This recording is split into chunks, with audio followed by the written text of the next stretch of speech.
చూస్ Country Delight, live better. ఇప్పుడే Country Delight యాప్ని download చేసుకోండి. పాప ఒక 10-year-old పాపది మర్డర్ జరిగింది. Very sad incident. అండ్ ఆ రిపోర్ట్ అయిన వెంటనే we started the investigation.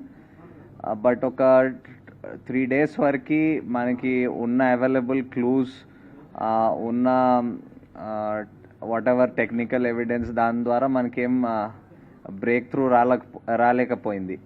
So the investigation మళ్ళీ రైట్ ఫ్రమ్ బిగినింగ్ చేస్తూ ఉంటూ వెళ్ళాం. ఏమైనా క్లూస్ వీఆర్ మిస్సింగ్ అవుట్ అది చూస్తూ ఉంటూ వెళ్తే నిన్న we got a breakthrough in that case. And ఆ కేసులో ఒక నేబరింగ్ ఇల్లులో ఉన్న ఒక 14-year-old అబ్బాయి, he was found to have committed a మర్డర్ని.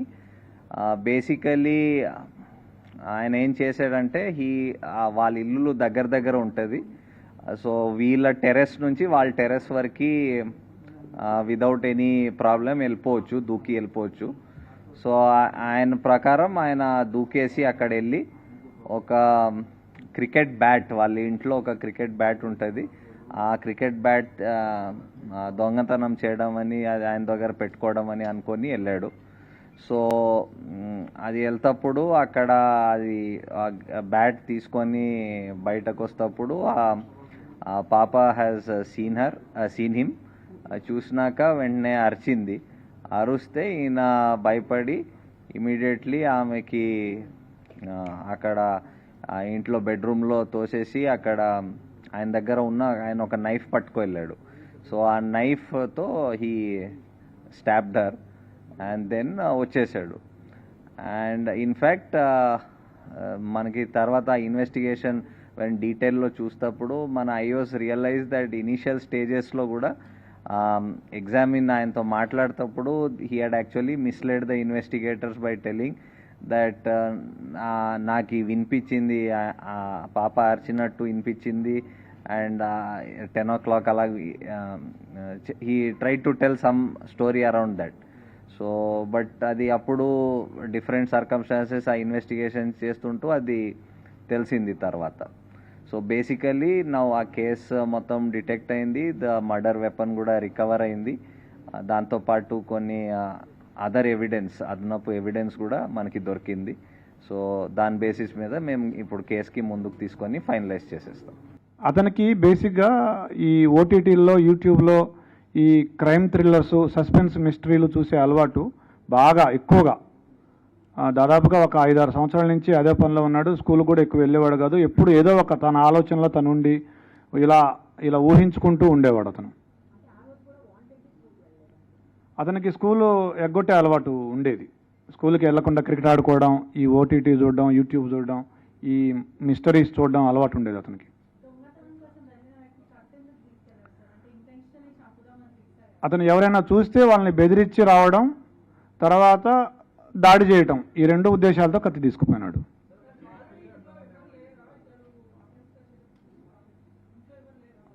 ఉన్నారు ఇంట్లో, వాళ్ళ నాన్నున్నాడు, వాళ్ళ సిస్టర్స్ ఉన్నారు, వాళ్ళ ఇంట్లో ఉన్నారు. వాళ్ళ మదర్ లేదు కానీ మిగతా వాళ్ళు ఉన్నారు.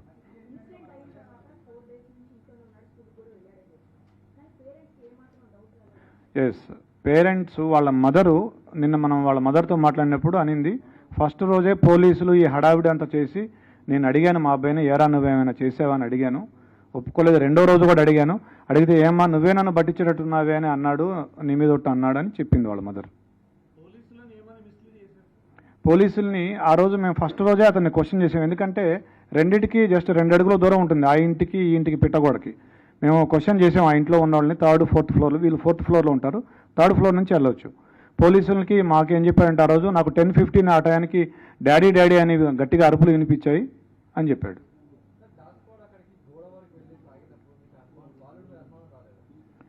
బాలుడి మీద కూడా అనుమానం వచ్చింది మాకు. అయితే మేము ఒక లిస్ట్ ఆఫ్ సస్పెక్ట్స్ చేసుకున్నాము, దాని ప్రకారం చేసుకుంటూ వచ్చాము. నిన్న అతన్ని చేసాము. తర్వాత మాకు ఇంకొక క్లూ కూడా వచ్చింది. ఒక పిల్లాడు కూడా సమాచారం ఇచ్చాడు. ఇట్లా ఆ రోజు ఏ రోజైతే అఫెన్స్ జరిగిందో ఆ రోజు మార్నింగ్ 8:30 to 8:45 అతను ఆ గోడ దగ్గర, ఏదైతే గోడ దూకి వెళ్ళే అవకాశం ఉందో ఆ గోడ దగ్గర తచ్చాడాడు అతను చాలాసేపు, ఒక 15 మినిట్స్. ఆ సమాచారంతో మా అనుమానం ఇంకా ఎక్కువై, మా అనుమానం నిర్ధారణ అయ్యి అతన్ని మళ్ళీ విచారించాము. ఫస్ట్ ఇల్లు సెర్చ్ చేసాము. ఇల్లు సెర్చ్ చేస్తే మాకు ఈ లెటర్ దొరికింది, అతను రాసుకున్న లెటర్ ఏదైతే ఉందో అది. తర్వాత కత్తి కూడా దొరికింది. 3 కత్తులు ఉన్నాయి. ఏ కత్తి అంటే, సార్ నల్ల కత్తి, నల్ల పిడి ఉంటుంది, దానికి అంచు నల్లగా ఉంటుందని అతనే చెప్పాడు. ఆ కత్తి తీసుకొస్తే ఇదే అని చూపించాడు.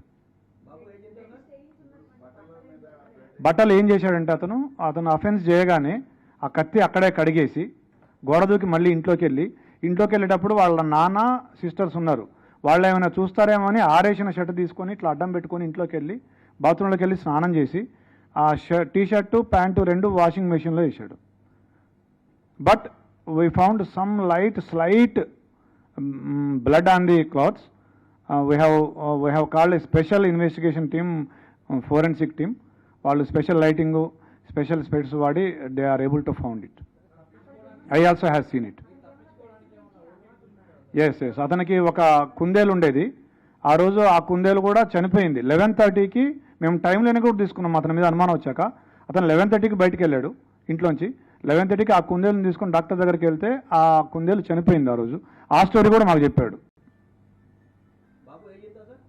14 years. ఫింగర్ ప్రింట్స్ ఇంకా నిన్ననే జరిగింది. ఇంకా వీఆర్ మ్యాచింగ్ ఇట్. లేదు, మనకున్న సమాచారం మేరకు ఇంతవరకు అయితే ఏం లేదు. బట్ వాళ్ళ మదర్ చెప్పిన ఒక విషయం ఏంటంటే, అతను 2 months బ్యాక్ అతని దగ్గరికి ఒక ఫోన్ వచ్చింది, సెల్ ఫోను. మేము డబ్బులు ఇవ్వలేదు, ఇతనికి ఎక్కడిది సెల్ ఫోన్ అంటే నేను కొనుక్కున్నా అని చెప్తున్నాడు. డబ్బులు ఎక్కడ ఉంటే చెప్పలేదు. అది వాళ్ళ మదర్ చెప్పిన విషయమే. సో దీన్ని బట్టి మీరు ఏమైనా అనుకోవచ్చు.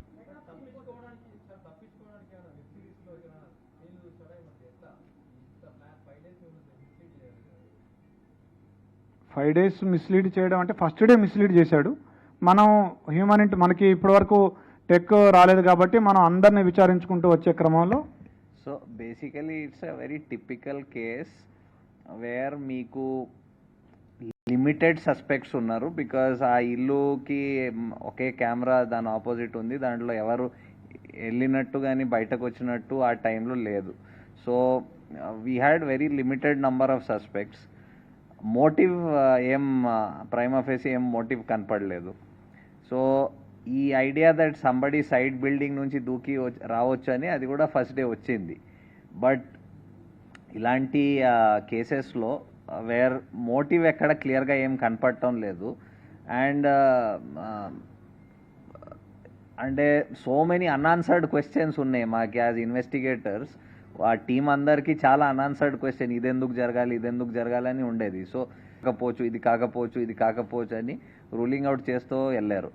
And this is a typical case wear technical evidence ఇప్పుడు నౌడేస్ మీరందరు చెప్తూ ఉంటారు దట్ ఇప్పుడు టెక్నికల్ ఎవిడెన్స్ లేకపోతే పోలీస్ ఏం చేయలేదు. ఇది typical case where there was no technical evidence except the fact that ఆ ఇల్లుకి ఎవరు వెళ్ళలేదు, అది తప్ప ఇంకేం టెక్నికల్ ఎవిడెన్స్ లేదు. So it was very painstaking regular detective work అంటాం కదా, ఇన్వెస్టిగేషన్ వర్క్. అదే repeated same thing going over at the same thing again and again చేసి అది బ్రేక్ త్రూ వచ్చింది. సో ఇమ్మీడియట్లీ మీకు ఎన్ని క్వశ్చన్స్ వచ్చినాయి, మాకు దానికంటే ఎక్కువ క్వశ్చన్స్ ఆ ఫస్ట్ డే వచ్చినాయి. బట్ ఆ క్వశ్చన్స్కి ఆన్సర్స్ ఇంత ఇమ్మీడియట్లీ ఏం రాలేదు. I think the short report వచ్చింది which indicated the cause of death, అది వచ్చింది, అంతవరకు వచ్చింది. అది కూడా అడిగాము. ఇది 2వ సారి అని చెప్తున్నాడు. అంతకుముందు కూడా ఒకసారి వెళ్ళాను, ఇది 2వ సారి ఇట్లా వెళ్ళానని చెప్తున్నాడు. ఈ డిసీజ్డ్ తమ్ముడు ఎవరైతే ఉన్నారో సద్విన్ ఆ పిల్లాడు, అతను కూడా అడిగాము. అతను కూడా ఏం చెప్పట్లేదు మనకు.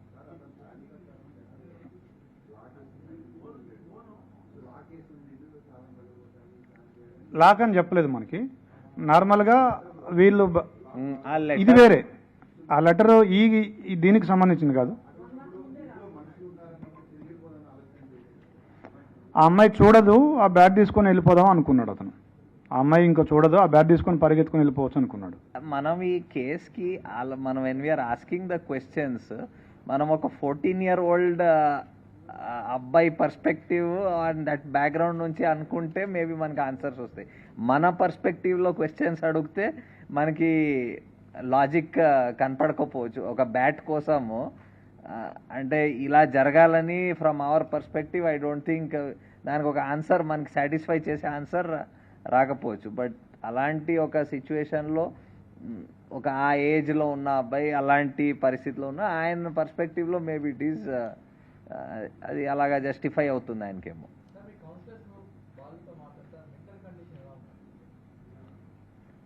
ఇంకా I think we'll do that slowly. ఇప్పుడు నిన్న just we got the breakthrough, we'll put up ఈ court related matters will take up, then definitely professional help whatever ఆయనకి ఆయన థాట్ ప్రాసెస్ అవన్నీ అర్థం చేసుకోవడానికి విల్ టేక్.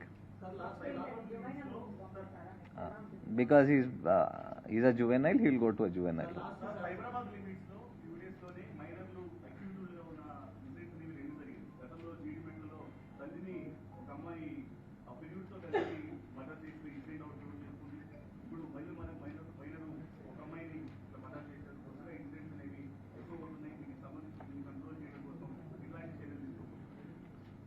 ఇప్పుడు ఇలాంటి ఇన్సిడెంట్ని ఎలాగా కంట్రోల్ చేయవచ్చు, it's very difficult to tell. What 14-year-old ఏమనుకున్నాడో అది మేము ఇట్స్ ఆల్మోస్ట్ ఇంపాసిబుల్ టు, అంటే మేము మైండ్కి మ్యాప్ చేయడం of people it's very difficult.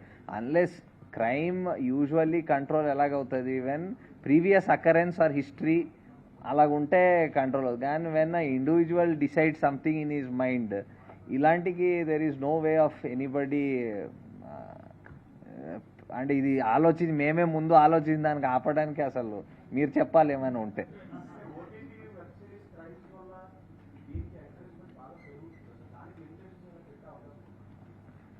ఇప్పుడు we are living in the age of information, open information. మీరు ఓటీటీ చూస్తారా, వెబ్ సిరీస్ చూస్తారా, చూడరు, మీకు నచ్చినా నచ్చపోయినా you are one, this device is connects you to so many things. Whether అది స్పెషలీ ఫర్ పిల్లలకి parents have to exercise that caution. స్కూల్లో అది ఎంత యాక్సెస్ ఇవ్వాలి, దాంట్లో ఏది మంచి ఏది చెడ్డ అది చెప్పడం, అవన్నీ it is a process which takes place at home, which takes place at school. So మనం ఈ ద్వారా ఇవి చెప్పడం దీని ఒక ఉద్దేశం ఏమంటే అందరికి తెలవాలి ఇలా జరుగుతుంది. సో మనం as a society, as families, as schools మనం ఏం ప్రికాషన్ తీసుకోవాలి మనం తీసుకోవాలి దానికి.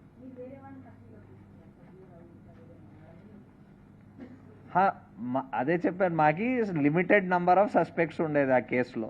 ఎవ్రీబడికి థరోలీ ఎగ్జామిన్ చేయాలి టు రూల్ అవుట్. అండ్ బాధ ఏమంటే ఒక 10-year-old పాపకి ఇంత బ్రూటలీ కిల్ అయింది. It touches everybody. సో ఆ పార్ట్లో ఇంకా ఎవ్రీథింగ్ ఇన్ డీటెయిల్ వెళ్ళాల్సింది వచ్చింది. So the investigation team actually I think last 4 days, I think morning to night and beyond they were only doing this, going through again and again. And మీరు వాళ్ళ frustration అర్థం చేసుకోవాలి. అంటే ఇంత ఇది అయ్యి అది చేయలేక అంటే బ్రేక్ త్రూ రాకపోవడం, అది they are still working on and it's అలాగే అవుతుంది. ఒక్కొక్కసారి బ్రేక్ త్రూస్ ఇమీడియట్లీ రావు.